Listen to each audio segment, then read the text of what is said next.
So, why should you start a garden journal? There are three main reasons to start a garden journal, and that is to keep track of your plants, when you plant them, when they start developing in different ways, and what kind of varieties you plant. Also, so you can repeat your past successes and your failures, or not repeat your failures, and also so you can achieve your goals. So that's what we're going to keep in mind when we're starting a journal. It's just going to be useful to keep track of a whole lot of things. The first thing you're going to want to do is get yourself a journal. You can go ahead to any office supply store, arts and crafts store, and grab just a normal journal. If you like lines, go with that. I prefer dots, so that's what I've always started with. Or you can go online and buy a pre-made garden journal, which has some of the info already kind of figured out for you. Today we're going to be filling out this new started journal. I did publish this one on Amazon, so you're welcome to use it. Go buy it. It's only $7.99. There's my shameless self-plug. But it's just my journal with lines because I got tired of changing up where my indentation went on every single page. So, when you start a new garden journal, there are a few things I think that make it easier. One is a table of contents, and then two is a plan.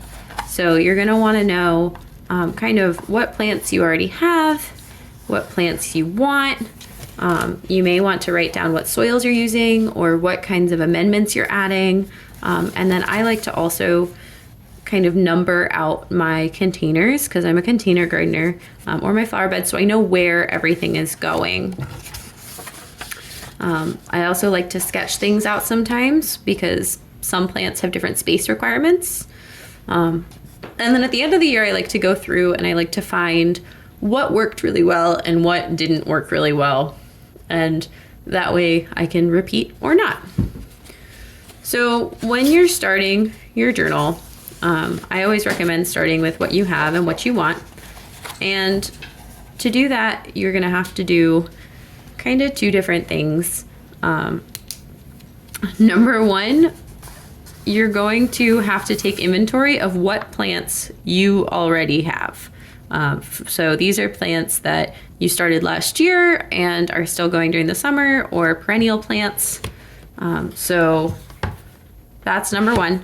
Number two is you have to decide what your garden goals are for the year. Different years you may have different goals, and that's going to affect what you plant. So some common goals are sustenance. I don't think I spelled that correctly.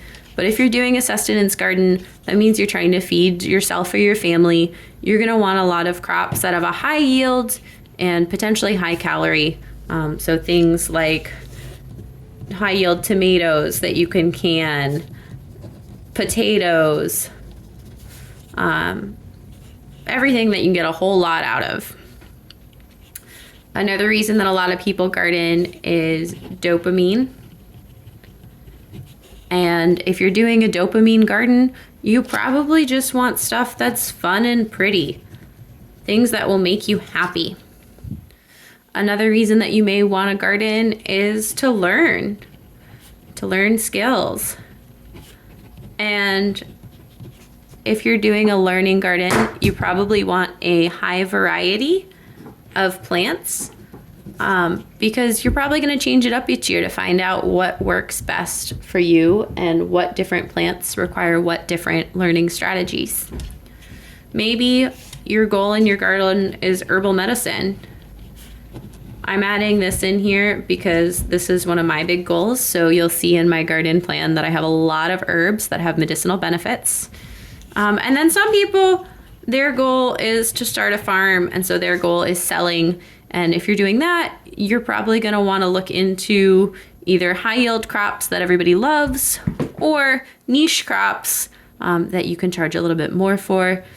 I don't know a lot about that. That is not something that I do, so we aren't going to be talking about that today.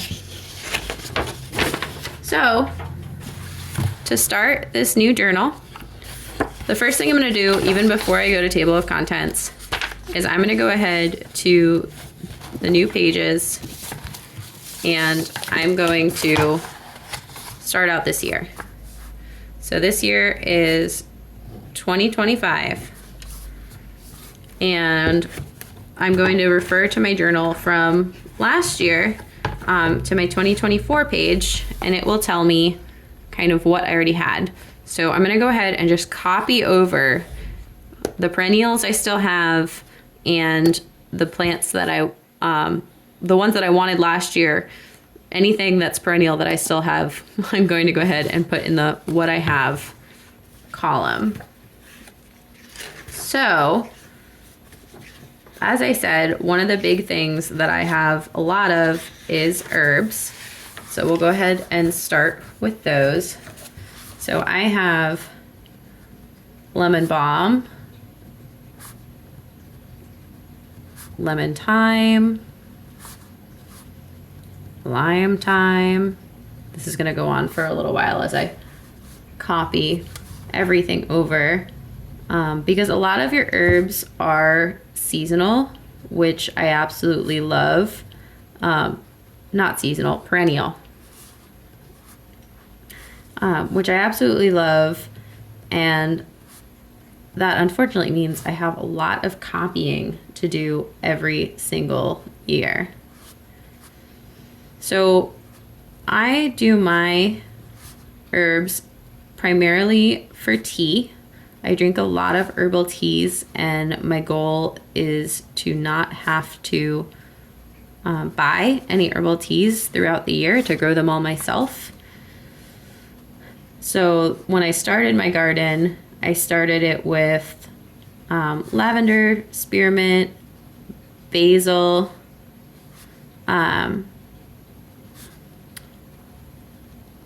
chamomile, all sorts of tea plants.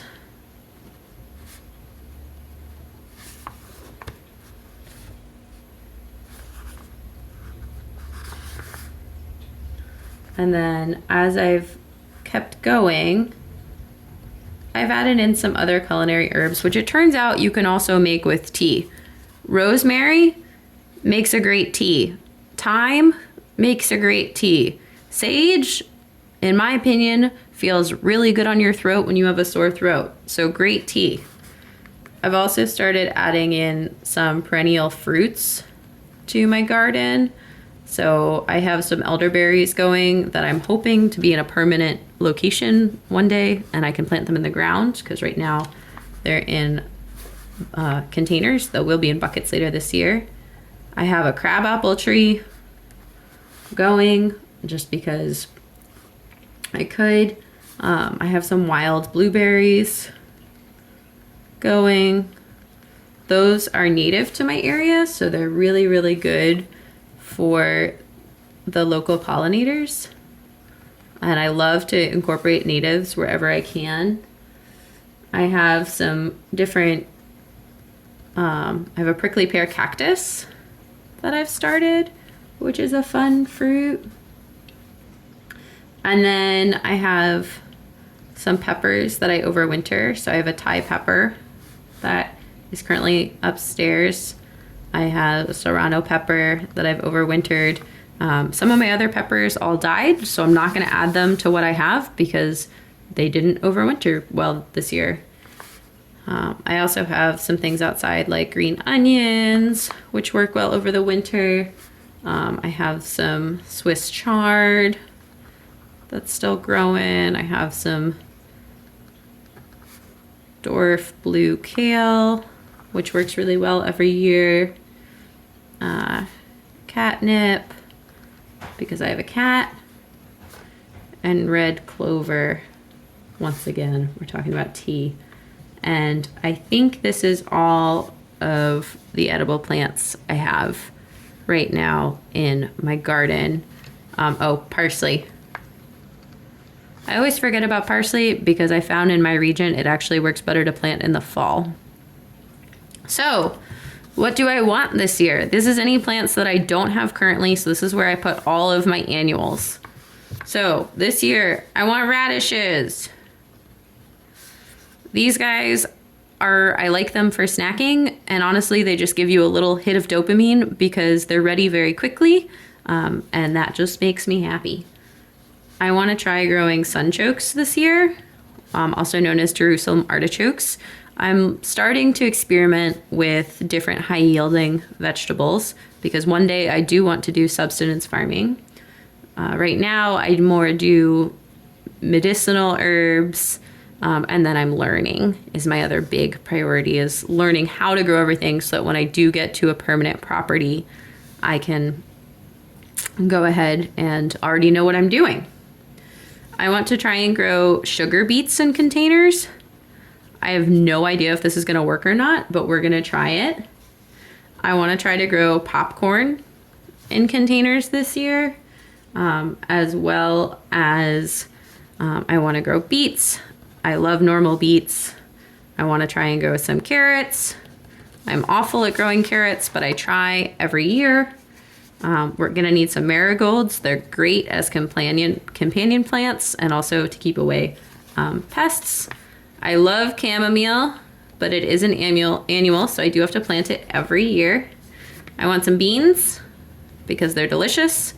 Cucumbers for the same reason. Zucchini, just to have that good high yield squash in the summer for that fresh. I'm gonna try onions for the first time this year. I've never done bulb onions before, only ever green onions. I'm gonna try some cherry tomatoes. I wanna plant some beefsteak tomatoes, which I haven't done in a really long time. I want to go ahead and do some sort of paste tomato. I want to try and can my own sauce this year. And then I want to do a ton of hot peppers. Just so many hot peppers because I love making my own salsa, adding them to omelets. They tend to be really productive for me. So I just want to grow all the hot peppers. And I also want to do some sweet peppers, which is something that I haven't had a ton of success with in the past, but I found a heritage seed, a heritage variety that I'm hoping, because it's a small pepper, will be more productive for me in containers. And then finally, I decided last minute that I want to try potatoes of some kind, ginger, and turmeric this year. So in terms of the soils, you could also think of this as potting mix used.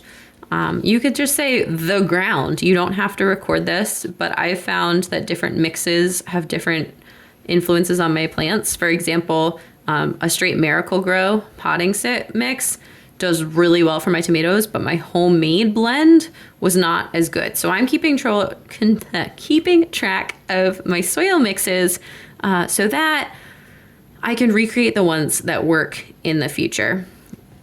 So my potting mix one is just going to be my old mix with fresh compost.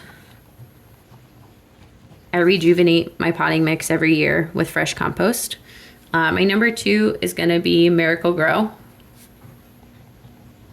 because I already know I'm going to buy it. I already know it's going to happen. And then my number 3 this year is going to be Coco Coir, Perlite, and probably Black Cow, because I've heard a lot of people say that works really well, so I already know I'm going to be trying that. If you don't know what your soils are going to be yet, leave this section blank until you get to it. You don't need to fill everything out today. Next is going to be your planters/beds. I like to use numbers for mine because then I can refer to them on my plant pages and just know exactly what they are. So my number 1 planter/bed, I have a few that I already know exist. So I have a really big container. I have 2 of them that are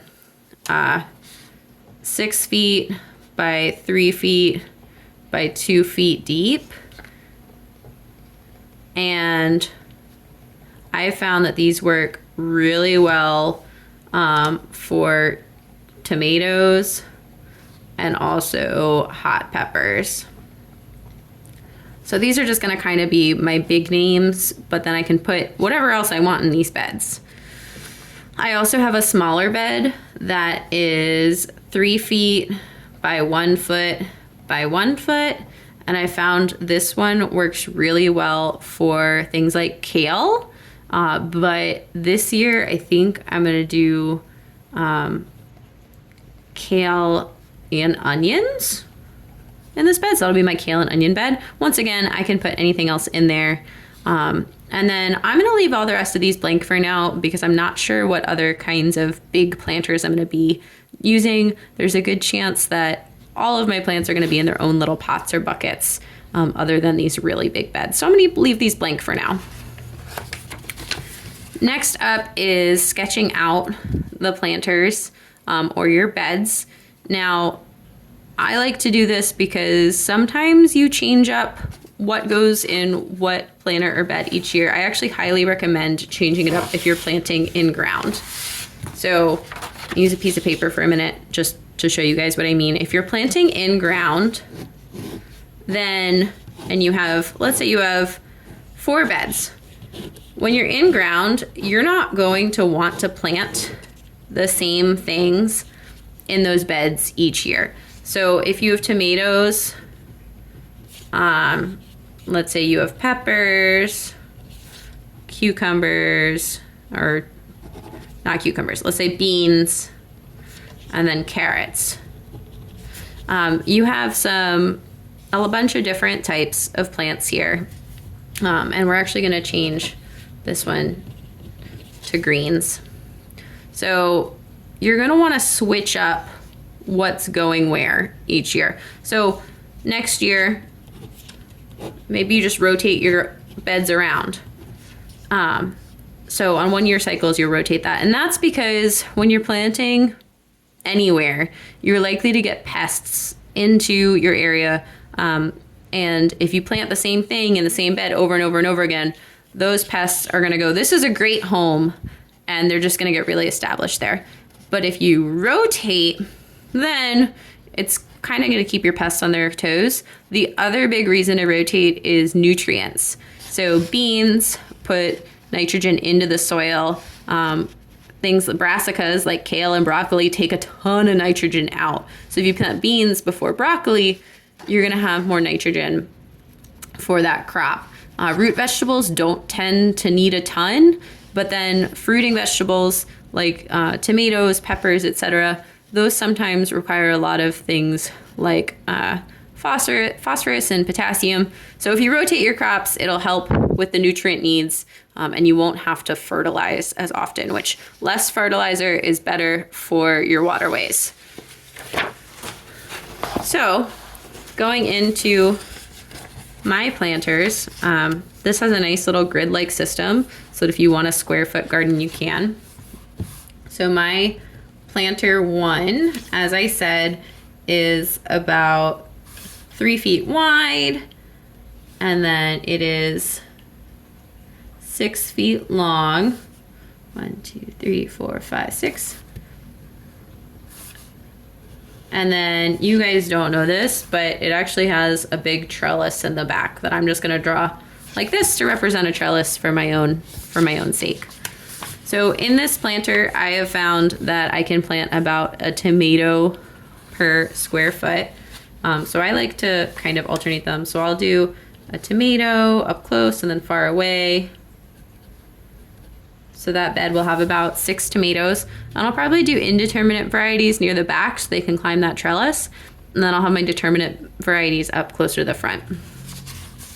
I'm gonna go ahead and plant basil all up in here because basil and tomatoes work really well together to deter pests, and apparently it improves flavor too. And then I'm gonna put some marigolds as well as some onions up in the front to further deter pests, and also because I'm experimenting with onions this year. My planter 2 is that gonna be that other 3x6 planter. And it also has a trellis in the back. However, I don't often use it. So this one, I mean, kind of the same idea. I just already kind of know. I know I have yarrow in this corner, and I know that I actually have a passion flower that climbs along that back trellis. And then I'm just gonna throw in the hot peppers. Once again, I found that I get about 1 per square foot. I like to stagger them so that I can put in other things that work well companion planting wise. So I don't normally plant basil with these guys, but I used to have some chives here, and I'm gonna try to grow chives again this year, which I realized mine died and I didn't put it on my planter, so chives. So I wanna try and put chives in there again. And then I'll probably put some other herbs in there, but I don't know what those are gonna be right now. So I'm going to just kind of leave this as is for now. And this plan may change. If it changes, I'll put a big X through it and I'll just redo the planter right next to it.